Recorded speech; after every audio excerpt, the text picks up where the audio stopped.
Chapitre 2. Les jours du Fils de l'homme. On ne peut connaître quelqu'un qu'en sachant d'où il sort et ce qu'il a vécu depuis sa naissance, jusqu'au jour où il est devant soi. Aussi, pour que l'on sache dans quel fer il a été forgé, je vais montrer la vie du Fils qui ne pouvait être écrite que par lui-même, le jour où il se reconnaît et se manifeste dans le monde. Jésus est l'agneau dans l'Écriture, celui qui vient éclairer les hommes et combattre le monde corrompu pour y mettre un terme, et que vienne le règne de Dieu. Il est ma propre image, car que l'on soit avec l'agneau dans le livre ou avec moi en ce jour, on est en présence du même homme, dans le même moment du temps, juste avant l'Apocalypse. Je ne suis pas Jésus cependant, mais l'accomplissement de Jésus qui est l'esprit des Écritures. C'est lui qui est assis sur moi, l'ânon, le petit d'une ânesse. Je ne peux donc m'en détourner. Pensez, sans tenir compte des décors où se passe l'action, qu'avec ce qu'il dit et fait, Jésus montre ce que je dis et fais aujourd'hui, au soir du monde, et vous comprendrez. Pour juger, il faut d'abord vivre soi-même ce que les hommes vivent, car nul ne peut juger ce qui lui est étranger. C'est pourquoi vous devez savoir ce que furent mes jours, et comment Satan tenta de me perdre dans le désert.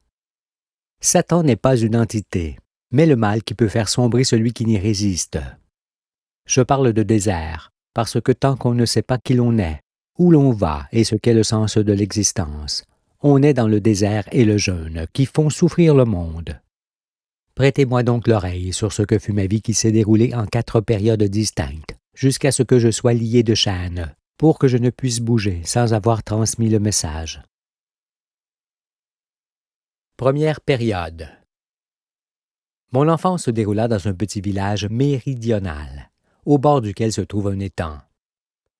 Je fus le 3e des 4 enfants nés de l'épouse pieuse d'un berger, qui cultiva aussi la terre. Devant moi, j'avais un frère et une sœur, et derrière moi vint un autre frère. À ce jour, mon père et ma sœur ont quitté le monde. Il me reste ma mère et mes frères. Ma mère me mit au monde dans la petite ville voisine, le 15e jour du dernier mois, et me ramena au village où je fus élevé au milieu des animaux. Dans l'Écriture, cela est représenté par la mangeoire, par la crèche, car c'est véritablement en présence des animaux que je me suis éveillé en arrivant dans le monde des vivants. Mais nul ne pouvait savoir que ce petit enfant blond qui venait de naître était celui qui conduirait la créature dans toute la vérité. Sinon, il y a déjà longtemps que l'on m'aurait brisé les os. Néanmoins, rien ne me distinguait des autres enfants, si ce n'est cette grande curiosité que j'avais pour la nature, qui guidait tous mes pas. J'étais émerveillé par tout ce que je voyais. La nature fut la passion de mon enfance et les fondations inébranlables de mon existence, car toutes les bêtes m'apprirent quelque chose séparément. Je vis aussi qu'elle occupait tous les espaces, et qu'elle obéissait à des règles qui se trouvaient en elle, et qui leur permettaient d'évoluer avec aisance et faveur dans le milieu naturel d'où elles sortaient. Par ailleurs, les orages de grêle, les ronces, les épines, les orties et autres blessures, ainsi que les bêtes venimeuses, les champignons vénéneux, les maladies, les fautes, les mauvaises appréciations, et les efforts journaliers que chacun devait produire pour trouver sa subsistance, m'apprirent de bonne heure ce qu'était l'adversité qu'il fallait vaincre quotidiennement pour tirer plaisir de l'existence. Dès que je pus l'entendre, on m'apprit que Dieu créait toutes choses, et qu'il récompensait ou punissait selon que l'on se conduisait bien ou mal. Déjà, j'aimais et craignais le Très-Haut, comme j'aimais et craignais mon Père. Aussi, mes parents m'autorisaient à aller et venir dans la campagne et le village en toute liberté. Ils me laissaient libre comme l'oiseau, d'autant plus volontiers que tout était paisible et calme dans ce village.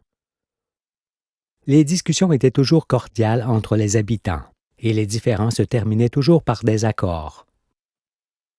La médisance n'était point sur les lèvres. Nul n'ignorait les autres.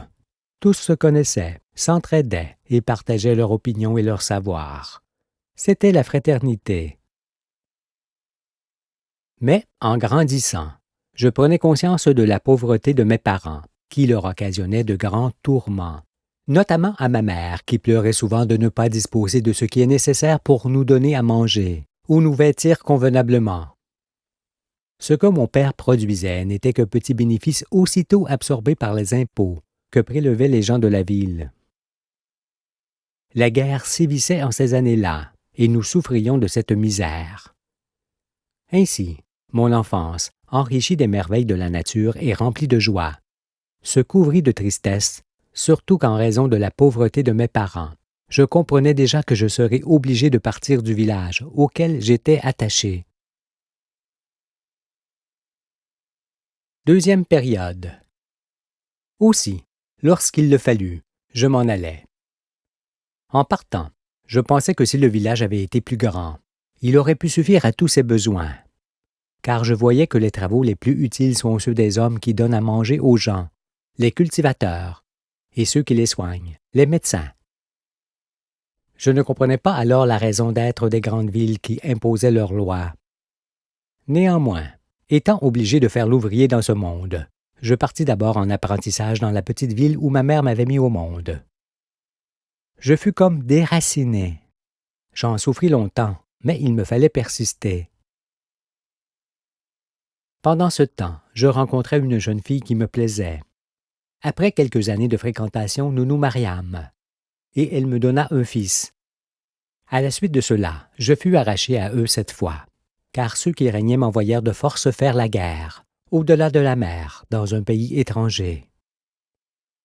Je partis défendre les conquérants, qui avaient depuis longtemps colonisé ce pays, duquel ils étaient désormais repoussés par les habitants légitimes qu'ils opprimaient. Déjà dans la souffrance de la séparation, mes yeux virent l'horreur dès mon arrivée. J'en étais bouleversé, me demandant si je pourrais résister, car je ne pense pas qu'il puisse y avoir pire que d'être obligé de faire la guerre à des gens qui ne sont point ses ennemis. C'est pourquoi cette période fut pour moi comme un mauvais songe, duquel je sortis en ayant le cœur transpercé.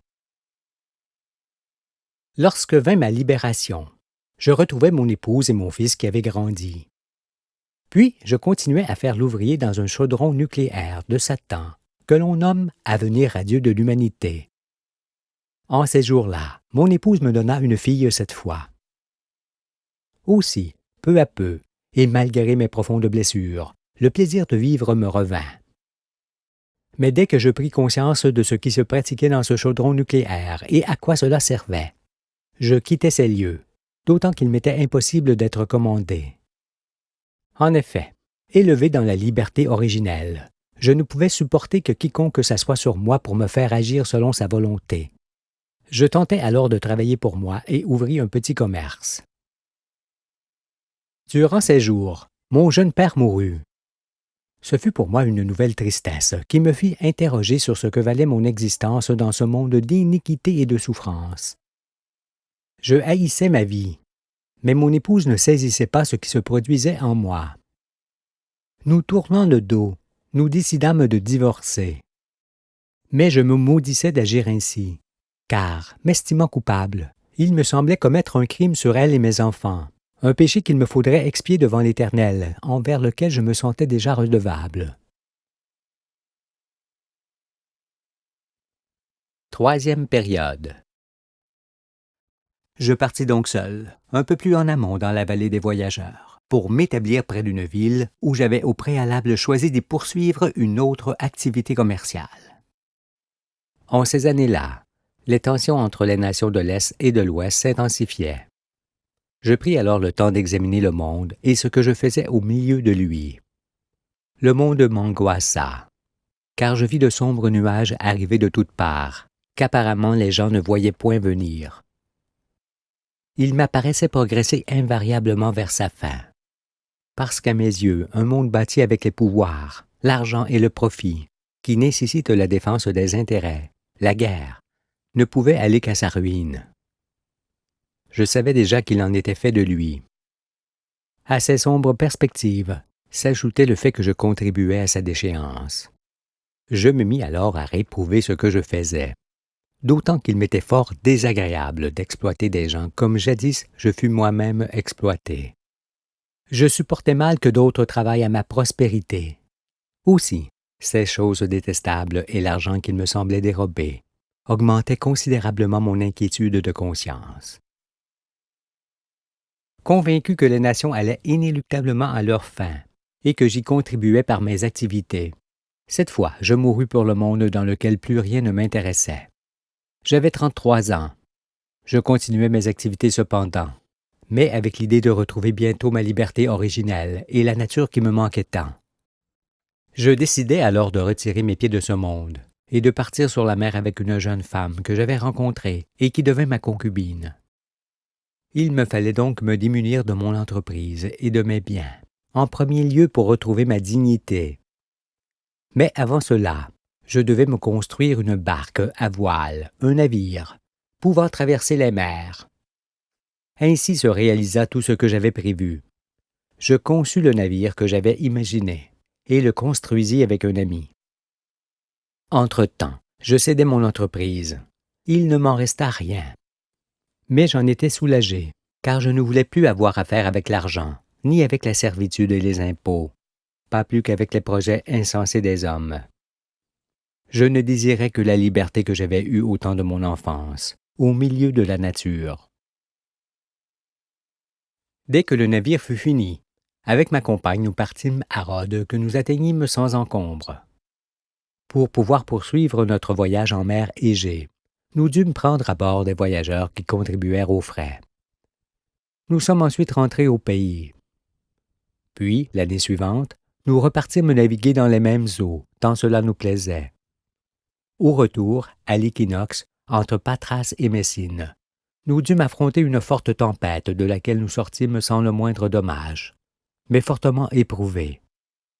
J'étais alors convaincu que nous pouvions traverser l'océan en toute confiance, car nous projetions de partir vers de lointains pays. Nous nous préparions à ce voyage, jusqu'à ce jour où le désastre arriva, car un incident fit embraser soudainement le navire. Le feu occupa aussitôt tout l'espace et me jeta dehors sans que je puisse tenter un geste pour l'éteindre. Les secours arrivèrent rapidement, mais tout ce qui était tenté paraissait dérisoire par rapport à l'importance du sinistre. Voyant alors que toute tentative était vaine, j'allai m'asseoir en face et assistais au spectacle éprouvant des flammes qui dévoraient tout. J'en fus profondément marqué, car mon navire m'était enlevé. Le coup passé et les jours suivants, je me sentais comme assis sur un tronc d'arbre au milieu de la mer, ne sachant d'où je venais et ce que je faisais là, loin de tout. Je n'avais envie que de solitude. Aussi, je m'enfermais, et je me mis à écrire comme pour conjurer le sort, semblait-il, ou peut-être seulement pour ne pas sombrer. Les jours passaient sans que je ne sorte. Dans cette froidure, on me remboursa le dommage que j'avais subi. Mais comme dans un songe, je remis l'argent dans une banque et je ne m'en souvins plus. Continuant à écrire, mes pensées étaient ailleurs. Je cherchais à comprendre le sens de l'existence. Qui était l'homme et pourquoi il engendrait sans les voir ces sombres nuages qui s'étaient un peu plus avancés sur le monde? Mais pour comprendre qui est l'homme, me dis-je, il faut d'abord savoir d'où viennent les astres dont nous sommes faits et où ils vont. Ce fut mon premier raisonnement. Je pensais, en effet, qu'il y avait autre chose sur les astres et la vie que ce qui se disait. Il me semblait qu'il devait exister un principe d'existence, fort simple, avec lequel on pourrait tout expliquer avec aisance. J'étais à sa recherche, sans toutefois être certain de sa réalité. Les astres me paraissaient être des aimants actifs, qui changeaient d'état et d'aspect. Ce que j'écrivais était en rapport avec cela, et concernait l'électromagnétisme. Tout ce que je voyais, je l'écrivais. Et ce que j'écrivais m'obligeait à écrire encore. Je ne savais pas ce qu'en serait l'aboutissement ni le terme, car j'étais comme quelqu'un qui amasse du bois en grande quantité sans savoir vraiment à quoi il le destine. Mon enfermement effrayait mes proches qui se demandaient ce qui m'arrivait.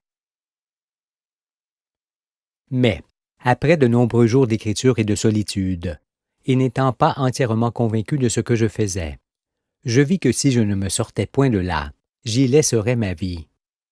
Je décidai alors de construire un nouveau navire. Mais pendant les travaux, je pensais aux écritures que j'avais déjà faites. Soudainement, la lumière se fit en moi, car je venais de comprendre le processus de naissance des astres, ainsi que leur développement qui les fait changer d'état et d'aspect dans le ciel. Je trouvais cela prodigieux, car je voyais bien qu'il s'agissait de la vérité. Mais, tel celui qui ne voit pas ce qui l'aveugle, je mis du temps à m'apercevoir que j'avais découvert ce fameux principe d'existence que je recherchais auparavant et qui m'ouvrait les portes du ciel désormais.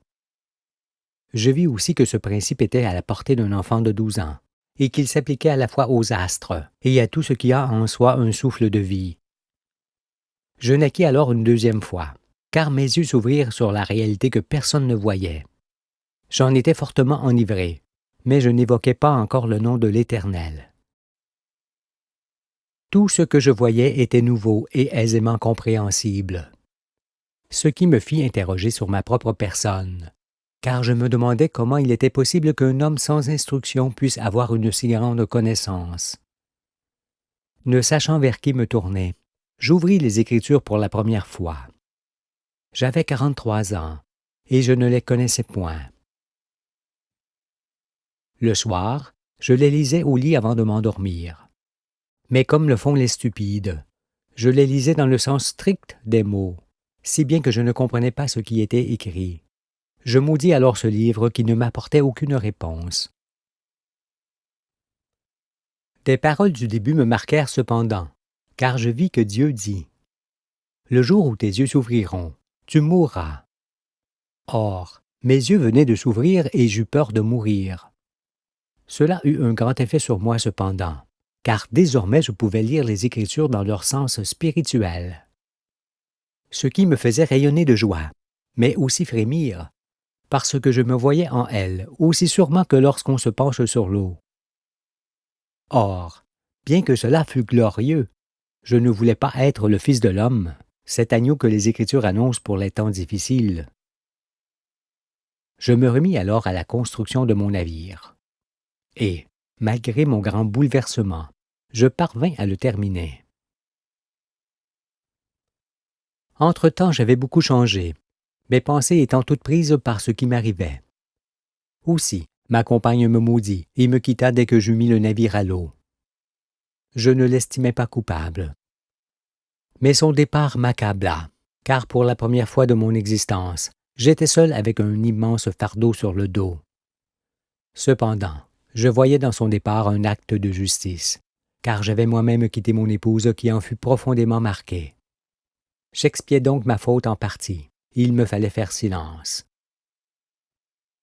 J'habitais alors ma barque qui me servait de toit et persévérais dans mes écritures pour enseigner le monde. Ayant déjà une vision exacte du monde et des temps dans lesquels nous étions, mon désir fut alors de servir Dieu, dont je sentais déjà la main bienveillante sur mon épaule. J'évoquais son nom cette fois. Mais, pour faire connaître la vérité au monde, je savais que je devais sacrifier ma vie. C'est ce que je fis, et m'en remis entièrement à Dieu. Quatrième période. Assis dans ma barque pour enseigner la foule, tout mon esprit était occupé par ce que je faisais. Mon souci était d'éclaircir mes écritures qui s'amoncelaient et d'en faire un petit livre qui ouvrirait les yeux des hommes. Durant ces jours-là, un médecin, ayant entendu parler de moi, me rendit visite et m'interrogea sur ce que je faisais. Je lui montrai que j'écrivais sur la terre et tous les astres, et que je m'étais élevé bien haut, à la hauteur de Moïse. Désormais, lui dis-je, je peux ouvrir les yeux des aveugles. Mais attaché à l'Église de Rome, il m'écoutait avec défiance. Intrigué toutefois par ce que je lui montrais, il m'amena l'un de ses amis, Joannes, qui était aveugle de naissance. Prompt à l'intelligence, ce dernier comprenait tout ce que je lui disais. M'apercevant qu'il était aveugle, je crachai sur la terre pour en faire de la boue avec ma salive, et lui appliquai cette boue sur les yeux.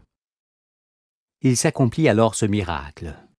Ses yeux s'ouvrirent et virent clairement ce que je lui montrais sur le sidéral, le monde et les Écritures. Je l'avais guéri de son infirmité. Sa joie était alors sans pareille, parce qu'il venait de prendre part à une nouvelle naissance, dont j'avais été moi-même l'objet auparavant. Je vis ainsi qu'avec ma salive, je pouvais ouvrir les yeux des aveugles. Ce fut pour moi un grand encouragement et la confirmation de celui que j'étais. Plus fortement intrigué par ce miracle, le médecin qui m'avait rendu visite vint de nouveau m'interroger. Cette fois, je lui dis ouvertement que je procédais à la résurrection des morts.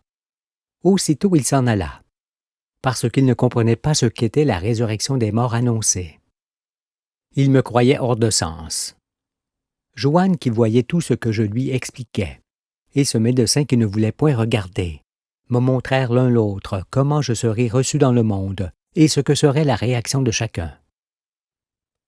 Voulant partager sa joie, celui auquel j'avais ouvert les yeux m'amena d'autres amis.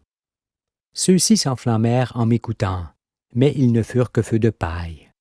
Car, trop dérangés par ce que je leur montrais, ils s'en allèrent également. Tout cela me fit encore mieux saisir l'Écriture, dans laquelle ces attitudes étaient prédites, ne serait-ce que dans la parabole du semeur. Joanne resta à mes côtés et mit la main dans le plat avec moi, car il m'aidait et me soutenait. Il devint mon confident, celui à qui je pouvais parler. J'aimais cet homme, ainsi que son épouse qui ne me quittèrent point. Ils assistèrent à ma croissance et partagèrent mes émotions venant de ce qui m'était révélé et qui les stupéfiait. Je leur ai demandé à tous deux de faire silence sur moi, et à Joanne de ne révéler à personne qu'ils voyaient désormais, car il me fallait terminer. 3 années après avoir mis ma barque à l'eau, je n'avais plus d'argent pour vivre. Je la vendis alors à bas prix à un homme fort riche, et évidemment cupide et trompeur, qui ne manqua pas de partir précipitamment avec elle en s'abstenant de me donner une grande part de la somme que nous avions convenue. Je me fis une cabane cette fois, que j'occupe toujours. Entre-temps, et pendant un moment, je cessai de donner ma vie pour reprendre des forces, car j'étais épuisé, fatigué à l'extrême. Dieu m'a donné le pouvoir de donner ma vie et de la reprendre comme je le veux. Aussi, j'en profitai pour acquérir l'épave d'un petit navire à voile que j'ai entièrement remis à neuf, à la vue de tous. Puis je le vendis pour pouvoir continuer mes écritures. Je divisai le produit de la vente en petites sommes mensuelles, correspondant à celles dont disposent les pauvres gens que l'on assiste. À l'heure où j'écris cela, je vis toujours avec ce peu d'argent, mais il me reste encore de quoi souper dans ma cabane pour quelque temps, ce qui suffira probablement pour arriver au terme de ma mission. Mes écritures prévalaient sur ma vie, et comme je l'ai dit, sans que cela m'apparaisse, je devins de plus en plus fatigué, pouvant à peine marcher. Je dépérissais tant je fus longtemps enfermé et seul. Lorsque je vis que je me mourais, je priai Dieu de venir à mon secours et de me donner une femme. Voyant alors que j'avais atteint mes extrémités, il envoya aussitôt une femme de la ville qui vint à ma rencontre. Elle me trouva assis et fatigué de mon long pèlerinage, comme mort. Après avoir pleuré sur moi, elle me releva la tête et me donna à boire l'eau de sa cruche, versa son parfum sur moi, le parfum de la femme, et me remit sur mes pieds. Sans elle, il n'y aurait point de livre de vie, et par là même point de salut pour le monde. Elle fut la femme de mon sacrifice dont elle sortira grandie, car tous ceux qui vivront dans le royaume lui seront également redevables de leur existence. Voilà ce que furent les jours du Fils de l'homme. Quiconque comprendra alors que sa vie ne pouvait être écrite entre sa venue au monde et le jour où il se fait baptiser, instruire par Jean. Il devait d'abord être formé par des épreuves qu'il subit dans le désert, où il résista à Satan, qui tenta de le perdre. C'est pourquoi, comme le ciseau que l'on forge avec des coups et que l'on trempe ensuite pour le rendre résistant, je fus forgé par des coups et trempé dans l'eau de mes larmes, pour que je résiste ensuite aux épreuves qui m'attendaient. On remarquera que j'ai tenté de vivre comme tous les hommes, mais que je n'y suis pas parvenu à cause de mon esprit qui ne correspond pas à celui de ce monde. C'est pourquoi ce que j'ai acquis me fut toujours enlevé par Satan, jusqu'à ce que je n'ai plus rien, comme Job, dont la vie est écrite pour que je sache ce qui m'est arrivé. Et c'est en raison de cela que Jésus dit Les renards ont des tanières et les oiseaux du ciel ont des nids, mais le Fils de l'homme n'a pas où reposer sa tête.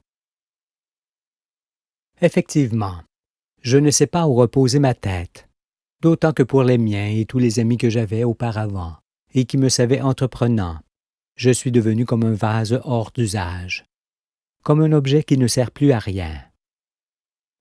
Toutes ces choses ne sont-elles pas déjà écrites? C'est pourquoi ceux qui me rencontrent me disent souvent « Il me semble te connaître depuis toujours. » Assurément, ils me connaissent depuis toujours, mais ils ne savent point où ils m'ont vu. Il est donc nécessaire que j'explique les Écritures et que je démontre avec elles qui je suis. Cependant, ce qui prévaut, ce n'est point que l'on sache qui je suis, mais que je délivre le monde des ténèbres et que je sauve ceux qui ne doivent point périr. Je n'ai point d'autre but que celui de vous éclairer pour vous sauver.